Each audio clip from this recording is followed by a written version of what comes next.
Hello again and welcome back. So the two things I'm going to talk about in this video are about hygiene and health. So I'm going to talk a little bit about making time to eat well and exercise, even if you're busy. So it's so easy to neglect exercise when you're feeling extended, like overextended or overworked, because exercise requires time, energy, often a change of clothes and a shower when you're done. And it's just a daunting, messy, uncomfortable thing to do, right? So that's what we're going to be like, we'll set it aside. Don't have time for that today. It's important though. You have got to make time in your daily routine to get some physical exercise, mostly for your health, but also for your mind. And we're going to get to that here in a minute too. Of course, no matter how busy you are or unmotivated you are, sometimes you're literally just going to have to pick yourself up and make yourself get up and do it. I mean, that's just the bottom line. We don't always want to work out, but it is a necessity to our well-being. So another thing is about eating well, and everyone talks about diets and nutrition, and well, the bottom line is to find food that's good for you. Find food that you enjoy.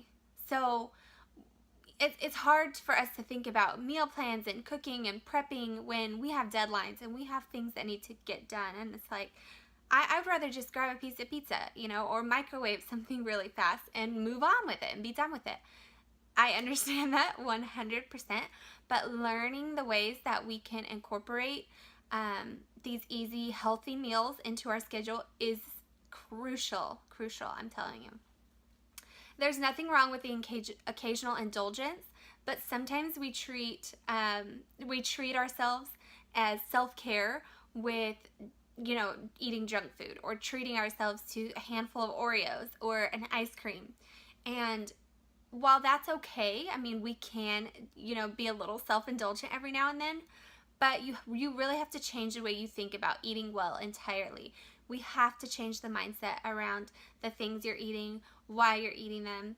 And you can start by experimenting with healthy foods that you might actually like instead of trying to force yourself to eat stuff that you hate because it's healthy.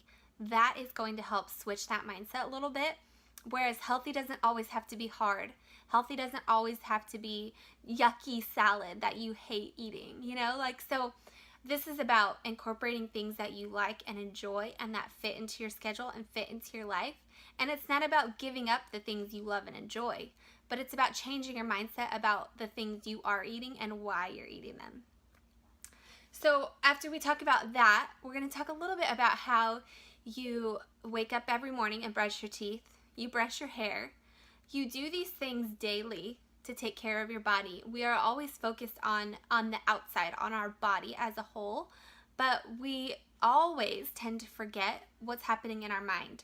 So we have this physical well-being. We maintain our physical well-being, but our psychological health is totally thrown off to the side.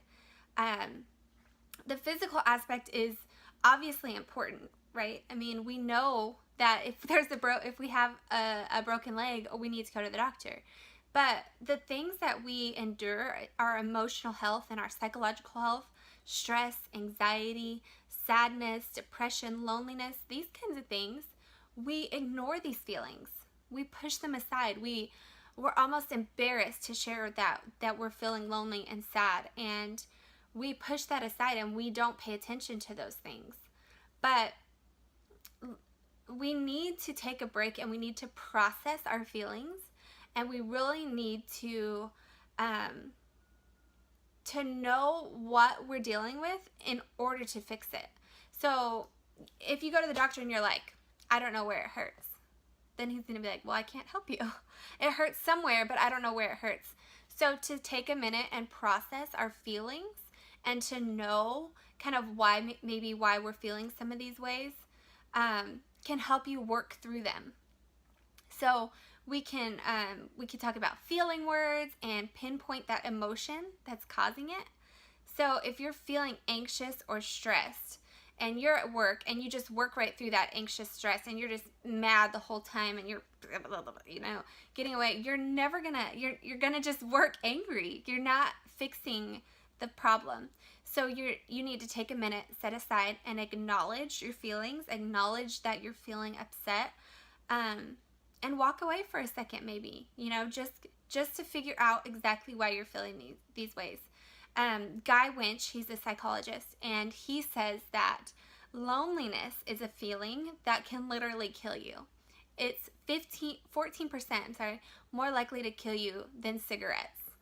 So that's a huge thing. Like, our feelings, our emotions can actually harm us, because if you think about, everything happens in our brain. Our brain tells our body how to function and how to work. And if we're not taking care of our brains, if we're not psychologically healing ourselves and taking the time to work on our emotional hygiene, then we're going to constantly be pushing these things under the rug. So even just journaling for 15 to 20 minutes, that's a great place to start. Writing out your feelings and really taking time to acknowledge them. And if failure is a big thing that holds us all back, right? Failure. Even if it's something you've tried to do in the past, if you start to believe that you can't accomplish something, you're not going to accomplish it.